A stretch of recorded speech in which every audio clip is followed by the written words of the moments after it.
Good morning प्यारे बच्चों।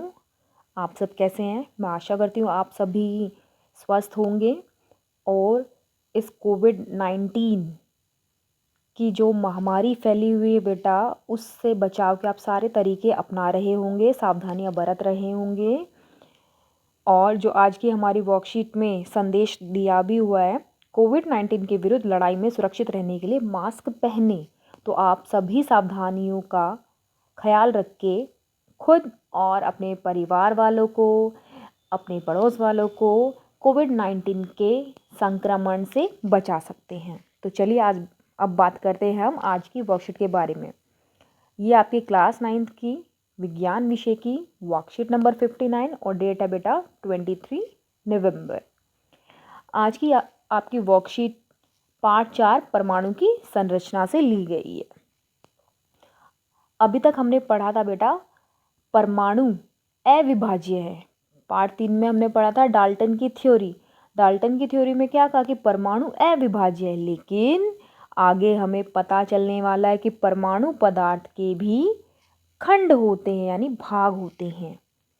पदार्थ की सबसे छोटी इकाई को बेटा परमाणु कहते हैं, लेकिन ये परमाणु भी आगे 3 भागों में विभाजित होता है। कौन से भाग हैं? प्रोटॉन, न्यूट्रॉन और इलेक्ट्रॉन। इन भागों को कहा जाता है अवर परमाणुक, और इंग्लिश में बात करें तो कहते हैं सब एटॉमिक पार्टिकल। परमाणु को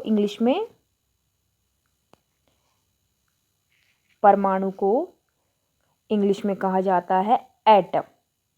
ठीक है, तो उसके छोटे छोटे जो पार्ट है उनको कहा जाएगा सब एटॉमिक पार्टिकल। जैसे हेडिंग होती है, आप कोई भी ऐसे लिखते हैं या क्वेश्चन, उसमें पहले आप हेडिंग लिखते हैं, हेडिंग के बाद सब हेडिंग लिखते हैं, उसी का पार्ट लिखते हैं। इसी तरीके से एटम के जो पार्ट होते हैं इंग्लिश में उसको कहते हैं सब एटॉमिक पार्टिकल, और हिंदी में एटम को कहा जाता है परमाणु और उसके कणों को कहा जाता है अवपरमाणुक।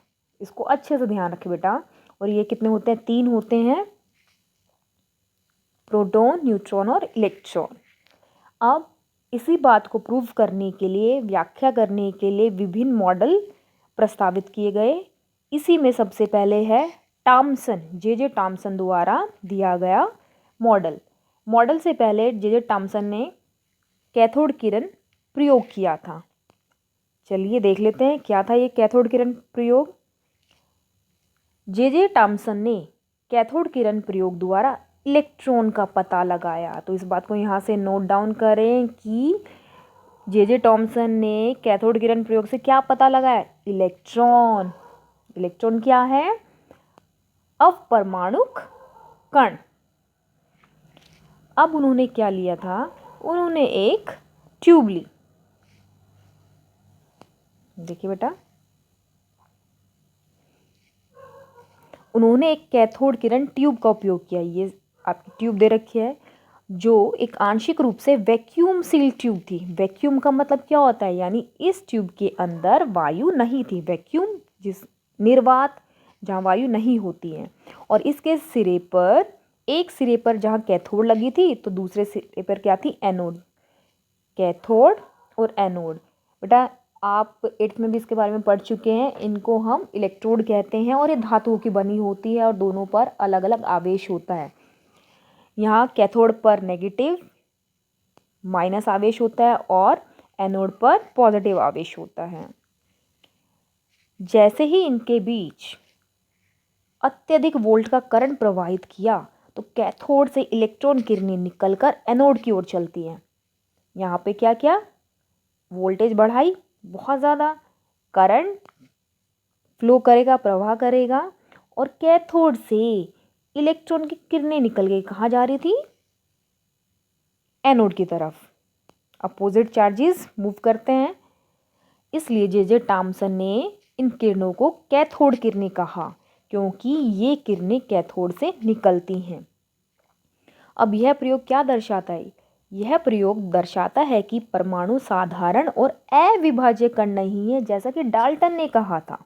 ठीक है, तो अपना ये पॉइंट अपना क्लियर करें कि परमाणु अविभाज्य कण नहीं है, विभाज्य या अविभाज्य का मतलब जिसको हम बांट नहीं सकते, और विभाज्य मतलब जिसको हम बांट सकते हैं। अभी हमने पढ़ा कि परमाणु के 3 कम से कम कितने होते हैं, 3 अवर परमाणु होते हैं। और जे थॉमसन के प्रयोग ने क्या किस चीज़ की खोज की थी, उन्होंने एक अपरमाणु कण सब एटॉमिक पार्टिकल इलेक्ट्रॉन की खोज की थी। अब जो ये इलेक्ट्रॉन होता है इसके क्या क्या गुण हैं। इलेक्ट्रॉन एक परमाणु के ऋणात्मक आवेश वाले अपरमाणु कण हैं, यानी इलेक्ट्रॉन परमाणु का ही भाग है और उस पर आवेश यानी चार्ज कैसा है, उस पर चार्ज है माइनस। तभी इसका साइन जब हम लिखते हैं बेटा ऐसे लिखते हैं, ई स्मॉल ई और ऊपर माइनस का साइन लगा देते हैं। ये कैसे होते हैं, ये बहुत छोटे होते हैं और इलेक्ट्रॉन का द्रव्यमान यानी मास नगण्य माना जाता है। नगण्य का मतलब मास इसका द्रव्यमान होता तो, लेकिन वो बहुत बहुत बहुत कम होता है।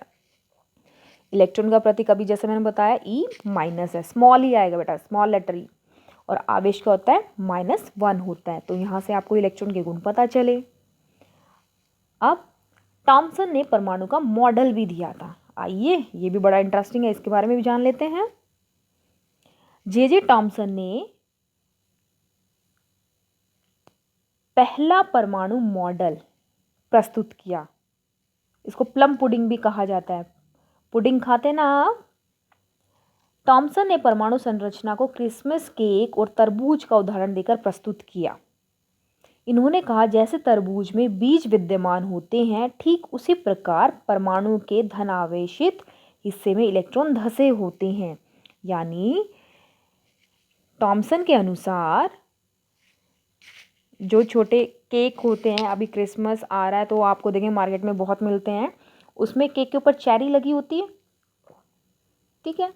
तो जो चेरी वाला भाग है वो है आपका इलेक्ट्रॉन यानी माइनस आवेश, ऋणात्मक आवेश, और बाकी जो भाग है वो है प्लस चार्ज।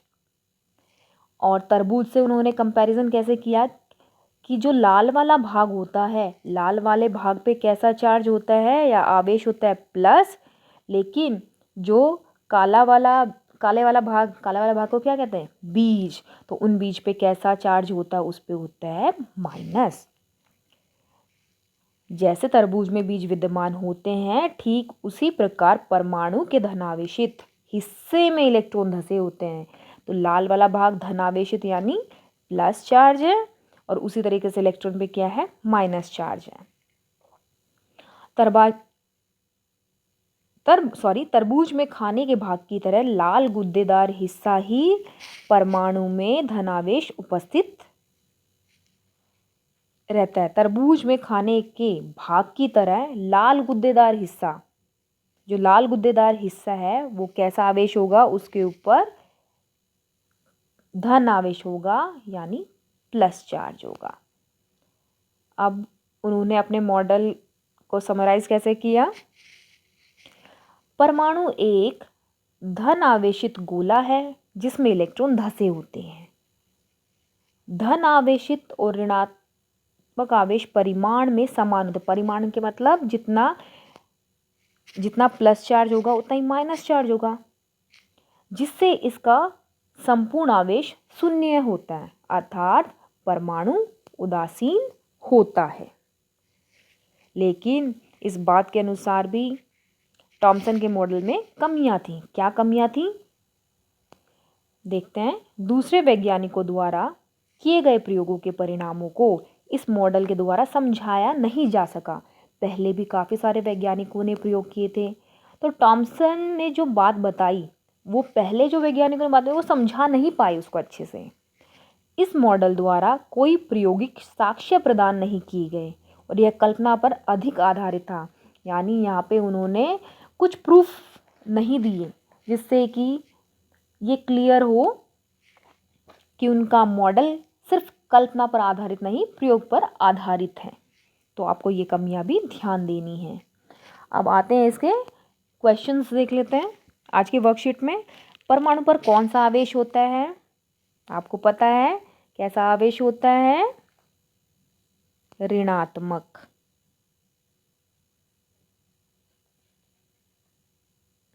ठीक है, माइनस ऐसे भी लिख सकते हो।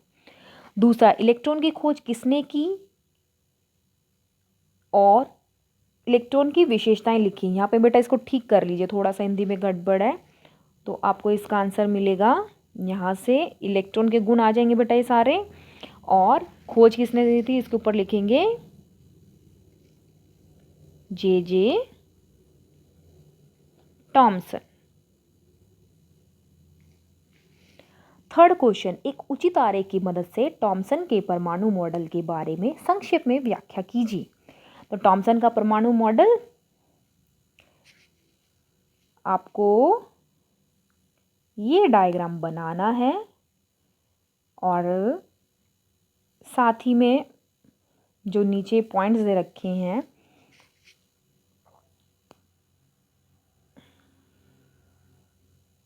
ये पॉइंट यहाँ से आ जाएगा क्वेश्चन नंबर 3।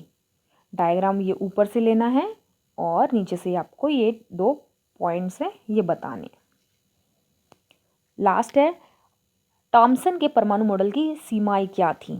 तो यहाँ पे आपका ये बिल्कुल क्लियर रहेगा क्वेश्चन, यहाँ से टॉमसन के परमाणु मॉडल की कमियां या सीमाएं। तो ये आपके क्वेश्चन 4 का आंसर है। तो वर्कशीट को अच्छे से समझे, वीडियो को अच्छे से समझे और अच्छे से कर